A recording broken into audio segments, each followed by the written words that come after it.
Bonjour à tous, j'espère que vous allez bien. Aujourd'hui, on va regarder quelques actions qui m'intéressent et qui vont potentiellement proposer de la performance dans les prochaines semaines, les prochains jours. En tout cas, c'est ce que je pense, simplement parce que je les ai analysées d'un point de vue fondamental, mais également d'un point de vue technique.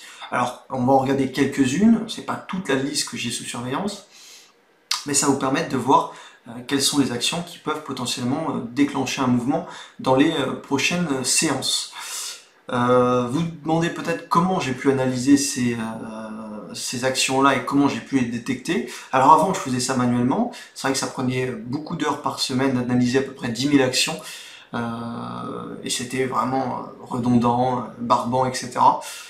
Et les étudiants nous ont conseillé de créer un screener, créer un outil qui pourrait nous aider, nous faciliter à détecter les actions qui répondent à nos critères. Donc on a créé cet outil en lien avec beaucoup d'étudiants pour pouvoir avoir un outil qui plaise à la majorité de la communauté. Et donc cet outil-là va sortir d'ici quelques semaines.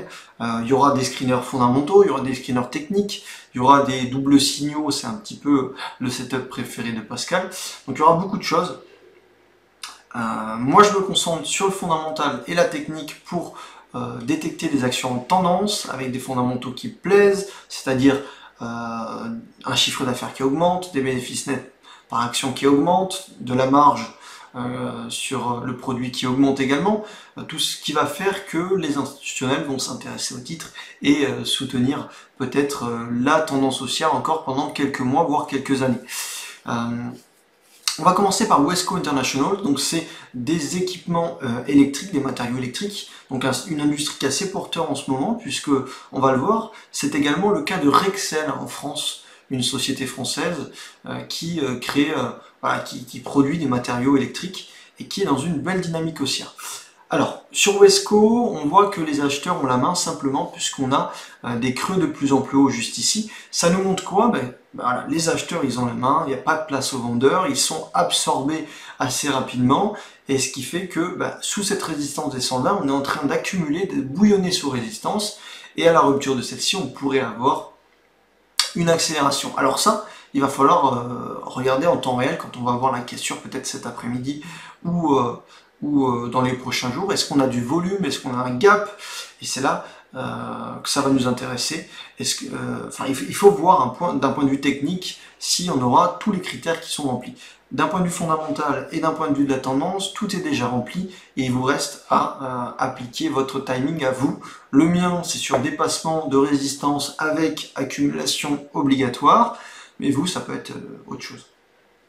Donc Wesco reste intéressante puisqu'on a quand même une augmentation de 120% des ventes sur le trimestre en cours par rapport au même trimestre de l'année passée. Donc on a certes eu une crise qui a bloqué toutes les industries et l'économie, donc forcément qu'on a des chiffres qui sont meilleurs que l'année précédente, mais c'est quand même assez important.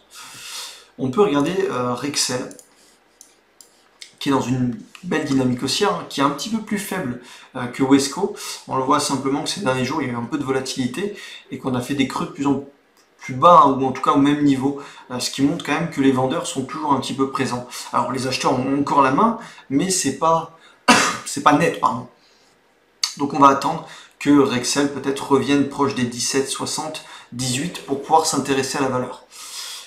On va regarder maintenant un autre actif, donc c'est une biotech, c'est assez rare qu'elle soit bénéficiaire, mais c'est le cas de celle-ci, puisque les biotech en général sont en train de puiser dans leurs ressources financières pour pouvoir développer une molécule ou travailler sur un projet, et donc c'est souvent un puissant fond en termes de manne financière.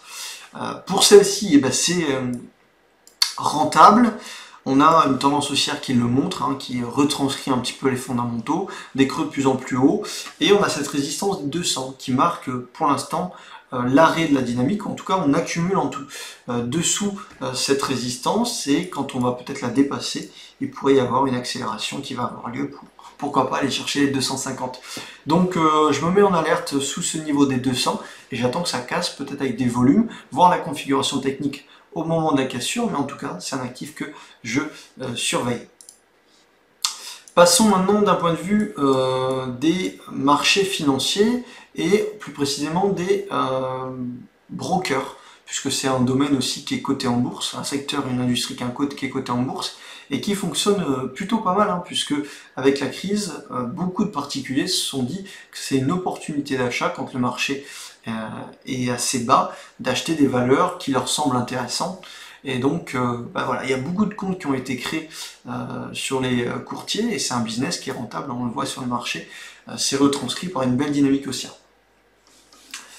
On est à plus quand même 18% sur le trimestre en cours, plus 16% de marge également sur le trimestre précédent par rapport au trimestre de l'année passée. Donc c'est un business qui fonctionne et on le voit hein, dans le prix, c'est plutôt haussier. On a des creux de plus en plus hauts, donc on va voir ce que ça donne, mais ça me semble plutôt intéressant de jouer l'accélération au-delà des 71,20, 71,50 sur SF. Voilà. Dans le même style et dans plus ou moins la même industrie, vous avez Donnelley Financial Solutions. C'est, comme vous le voyez, très rentable. Hein, je crois qu'on est à plus 17% de marge également sur ce trimestre en cours par rapport au trimestre de l'année passée. Donc c'est solide, ça plaît. Et ben on voit, hein, les creux sont de plus en plus hauts, les acheteurs ont complètement la main, pas de place aux vendeurs, et en tout cas ils sont absorbés assez rapidement. Donc écoutez, en cassure des 35-36 $, on pourrait avoir un mouvement qui se met en place pour aller chercher les 40 $. Pour l'instant, ce sont que des idées de trading, c'est-à-dire ce sont des niveaux d'inflexion que je place sur le marché, sur des actifs où il y a de très bons fondamentaux, où la tendance est très haussière, et voilà, c'est des niveaux que je place pour avoir une idée et être alerté quand on va voir la rupture. Après, voilà, ça ne donne pas un trend non plus, il faut avoir des volumes, il faut avoir une configuration particulière, mais ce que je vous donne là, ce sont des actifs qui sont excellents d'un point de vue fondamental, donc ça c'est top, ça c'est top. Saya, donc c'est dans la logistique et l'expédition de produits via camion. Donc, si vous n'êtes pas abonné à la newsletter DM Trading, abonnez-vous puisqu'on en a parlé la semaine dernière et la semaine passée. Les transports maritimes ou par camion sont en forte augmentation. À mon avis, voilà, ils se gavent hein, sur les tarifs, simplement parce qu'il y a de la demande. Voilà, et on a relancé l'industrie, il y a des pénuries partout, on a besoin de matériaux, on a besoin de matières premières, et donc ils augmentent forcément leurs tarifs. Quand il y a de la demande, on se fait plaisir. Si on a un produit qui fonctionne et qui est acheté quasiment à n'importe quel prix, on se fait plaisir, on se fait plus de marge. Donc c'est un actif qui plaît, plus 10% de marge sur le trimestre en cours, plus 10%, plus 7% sur le trimestre précédent, etc., etc. Et ça ne fait que monter. Donc il est probable qu'on aille peut-être chercher à terme les 300 $ sur cet actif-là. Et donc tant qu'on n'a pas cassé cette résistance-là, on reste attentif, on reste sous surveillance, on reste prêt à acheter en dépassement grosso modo des 250, hein, chiffre rond, c'est pas anodin non plus, mais on a des creux de plus en plus haut, et puis là on voit qu'on a quasiment pas de vendeurs, les acheteurs viennent coller à la résistance, en dépassement comme je vous le disais des 250, on peut aller viser les 300 $. On va aller voir Tronox, alors c'est que quelques actions que j'ai sous surveillance, on ne peut pas parler de tout forcément.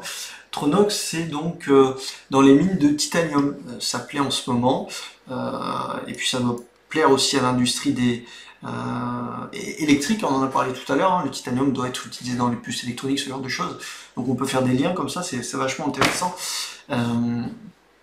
Et donc vous voyez, on a quand même des fondamentaux, d'abord une tendance haussière qui est prédominante, et puis des fondamentaux, hein, plus 10% de marge sur le trimestre précédent, plus 60% de vente par rapport au trimestre de l'année précédente, c'est considérable, on est quand même sur des sociétés qui font un max de fric, et ça se voit dans le prix, hein, on le voit, c'est assez solide. Ce qu'on peut nous penser à faire, c'est en cassure de ce niveau-là, potentiellement venir prendre un trade swing ou un trade intraday, il y aura de la spéculation, ok. Donc grosso modo, en cassure des 25-50, on aura une accélération, je pense. On verra comment la cassure va subvenir, mais ça sera intéressant. On est des creux, voilà, on a des tout petits creux là, juste ici, de plus en plus haut, on bouillonne, on voit qu'il n'y a quasiment pas de vendeurs, les acheteurs ont la main. Et donc qui dit des acheteurs dit peu de titres en circulation, on se bat tous pour les mêmes actions, donc le prix augmente. Et là, les 25-50, je pense qu'on va les braquer pour aller chercher les 30 $. En tout cas, si vous tradez des actions avec de très bons fondamentaux, plus une dynamique haussière, vous avez peu de chances à la longue de perdre sur les marchés financiers. Ok, on n'est pas piégé dans des dynamiques baissières, on est dans des sociétés qui sont rentables, qui dégagent du pognon, et c'est quand même le nerf de la guerre, l'argent. et en plus, vous avez l'analyse technique avec les tendances haussières qui vous retranscrivent cette dynamique-là. Voilà, que demande le peuple? On fait que ça. Et ces screeners-là seront disponibles dans l'outil Smart Screener. Donc on en discutera un petit peu plus en détail dans les prochaines semaines. Voilà, c'était quelques actions dont je voulais vous parler. Il y en a plein d'autres, mais je vois qu'on est déjà à 10 minutes de vidéo. J'aurai pas le temps de toutes vous les citer. Mais si vous voulez les avoir toutes, eh ben, vous tenez au courant de Smart Screener. Et puis, elles y seront, puisque c'est là où je les pioche, moi. Voilà. J'espère que ça vous aura plu. Je vous souhaite une agréable semaine de trading. Nous, on va continuer de travailler sur Smart Screener, développer plein d'outils tout autour de cet environnement-là et vous proposer un maximum de contenu. Voilà, donc il y a plein de choses qui vont arriver. Soyez patients, mais j'espère que ça vous aura plu. Bonne semaine à tous, salut, ciao ciao.